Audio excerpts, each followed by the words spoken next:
Hi mga karag-karag, welcome back to my vlog. Isang magandang gabi sa inyong lahat mula dito sa Lasak City. Tinamaan talaga ako ng malalang virus at bakterya sa pagkachismosa ko mga karag-karag.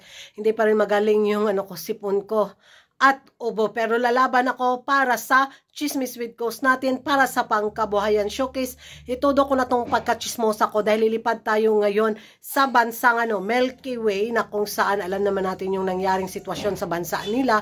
Grabe yung nila, pinaglalaban talaga nila yung karapatang pantao nila laban sa mga buayan nila, mga politiko din. Sana ganito din sa Pilipinas. Pero kung ganito yung mangyayari sa Pilipinas din, naku, delikado din ang martial law. Di ba?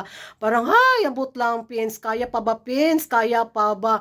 Sa mga nangyayari bitaw ngayon sa Senate hearing na parang circus na lang yung mga kaganapan. Turo dito, bintang dito. Ay, nako, tapos na may umami na pero wala pa rin mga kaso kasi dadaan pa sa mga due process. Ay, nakaka-stress sila mga karag-karag panuorin, lalo yung ko, sipon at ubo ko. Kaya dito na lang ako sa mundo ng beauty pageant dahil nakaka-enjoy din yung ma-stress sa mga chismisan galore na pinag-uusapan at pinag-chichikahan ng mga active na mga chismosa at mga chismosa sa social media, na kung saan trending ngayon na iti-train yung malakas na frontrunner ng Miss Universe Indonesia 2025, si Shanli Liu ba yung pangalan niya, na kung saan kukuha siya ng mag-train sa kanyang Q&A, sa kanyang communication skills. Walang iba kundi si Mitch Padayhag from Cebu.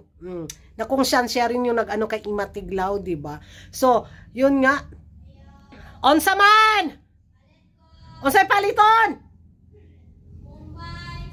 Wala na ko'y Bombay! Urot na day! Ay, teka, nawala ako. So, ito yung kamukha ni Kitot na talagang pinag-uusapan nila at maglakas na maging pambato ng Indonesia sa darating na Miss Universe 2025, ang woman in Bali. Yun yung nila, ang babaeng magpapatalo daw ng second time kay Atisa Manalo, dahil natalo daw si Atisa Manalo mula sa babae mula sa Bali, at ito na naman daw kung sakaling manalo ito sa Miss Universe Indonesia 2025, Bali na naman daw to galing, so maligwak gano'n na naman daw si Atisa Manalo. Magiging reaction ko mga karag-karag, walang kasing kapal yung face lock nila. Grabe yung talaga, hilas-hilas galore bitaw nila, na kung saan mula sa pins pa yung mag-train sa kandidata nila, di ba? Kung sakaling manalo ito sa corona sa Miss Universe Indonesia 2025. At kung maging kalaban ito ni Atisa Manalo, at kung ibabas nila si Atisa Manalo, ka mga bagadyog, kubal sa ilang mga dagway. Di ba? Tinutulungan na nga sila ng pins para naman umangat ulit yung placement nila sa Miss Universe, tapos ibabas nila si Atisa kung sakaling manalo ito. Uy. The first lesson, if you want to become the most empowered woman in the room, is to strive to become the best version of yourself. Not for anyone else, but purely for yourself. And with this mindset, all the other qualities will follow. Mention resilience, kindness, independence, they all come naturally. And once you understand this and start respecting yourself, no one, absolutely no one can take that power away from you, as this power belongs to you and only you. The key to confidence is by taking more action. The more actions I take, the more confidence I feel. So if you are someone that's struggling with confidence, I would say just take one small step and build from there, as honestly, that's how I got here. My journey has been about not being afraid to take risks and learning how to believe in myself, and it led me here. As for the future, of course, I have personal goals, but aside from that, I truly believe that when you give back, that's the key to happiness. And I've been doing that for years on my social media, empowering other women. So being in a Miss Universe Indonesia is just a bigger way to keep doing that. Mukha daw ito ni Kitot, syempre, lalamangan daw talaga ang beauty ni Atisa Manalo. Hoy, utok ninyo, hoy, utok! Hay, pastilan. Mahiya naman kayo sa pag-train ng pins sa mga kandidata nila. Hindi na, sa pagkakalam ko, hindi lang ito yung kandidatang na-train ng ano din, na mga ibang Pinoy, ano bitaw, coaches or mga ibang Pinoy beauty pageant lovers. Kasi naalala ko noon, may train din si Atibang na ano, kandidata na lumaban din sa pageant nila. Nakalimutan ko kung sino yung na-train ni Atibang.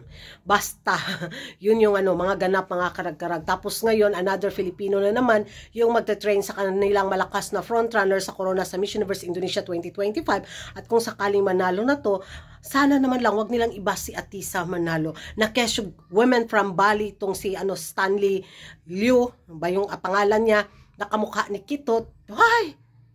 Gwapahan dyan silang Kitot, pero gapa. Gwapa ba yung iknat kay mata mo, yung mata uguan. Kagigil, oy. Bida-bida pa kayong pagka-beauty queen. Grabe. So, yung ano nila, yung confidence bitaw nila na maligwak si Atisa after kay Kitot, tapos ito na naman yung ano, kamukha ni Kitot yung magpapasipa kay Atisa sa Miss Universe 2025. Wala namang imposible, di ba?